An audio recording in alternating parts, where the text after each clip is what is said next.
Hello, everyone. Today, we are going to talk about a very interesting story in world history. Did you know that North Korea and South Korea were once one country? Yes. Long ago, the Korean Peninsula was one united nation with one culture, one language, and one people. But today, it is divided into two very different countries. So what happened? Why did Korea split into two? Let's explore the story. Korea before the division. For many centuries, Korea was an independent kingdom. It had its own kings, culture, and traditions. But in 1910, everything changed. Japan took control of Korea and ruled the country. This period is called Japanese colonial rule. For 35 years, Korea was controlled by Japan. During this time, many Koreans suffered. Their language and culture were restricted. But things changed again during World War II. The end of World War II. In 1945, Japan lost World War II. When Japan surrendered, Korea was finally free. But there was a problem. Two powerful countries helped defeat Japan, the United States, the Soviet Union. These two countries had very different political ideas. The United States supported democracy. The Soviet Union supported communism. After the war, they decided to temporarily divide Korea to manage the country. They chose a line called the 38th parallel. The north side would be controlled by the Soviet Union. The south side would be controlled by the United States. At first, this division was supposed to be temporary, but it did not stay temporary. Two different governments. Over time, the two sides developed different governments. In 1948, two new countries were officially created. In the north, North Korea was formed. Its leader was Kim Il-sung. North Korea became a communist country. In the south, South Korea was formed. Its first president was Syngman Rhee. South Korea followed a democratic system. Now, the Korean Peninsula had two governments, two political systems, and two different futures. But the tension between them kept growing. The Korean War. In 1950, a major conflict began. North Korea suddenly invaded South Korea. This started the Korean War. North Korea wanted to reunite the peninsula under communism.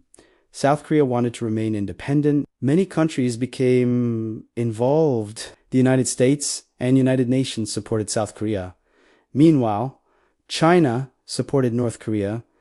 The war was extremely destructive. Millions of soldiers and civilians died. Cities were destroyed. Families were separated. The war ends, but not really. In 1953, the fighting stopped. But here is something surprising.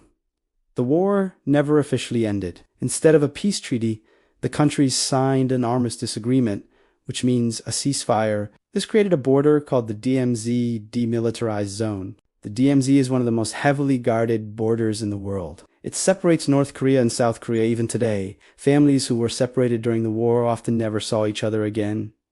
Two very different countries. After the war, the two Koreas developed in very different ways. South Korea grew into a modern democratic country. Today it is famous for technology companies, cars, movies, and music, K-pop culture. Companies like Samsung and Hyundai are known all over the world. Meanwhile, North Korea remained a very closed country.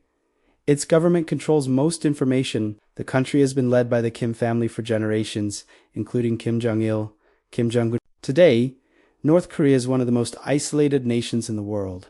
Can Korea become one country again? Many people still hope that one day the Korean Peninsula will reunite. Sometimes leaders from both sides meet to talk about peace. One famous meeting happened between Kim Jong-un and Moon Jae-in. They discussed cooperation and peace. But reunification is very complicated. The two countries now have very different political systems, different economies, different international relationships. So reunification is not easy. Still, the hope remains. Final thoughts.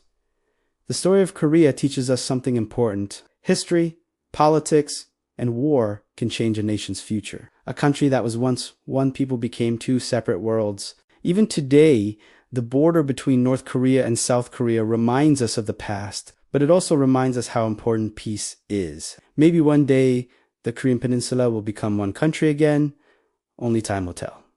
Thank you for watching. If you enjoyed this video and want to learn more world history in simple English, don't forget to like and subscribe. See you in the next video.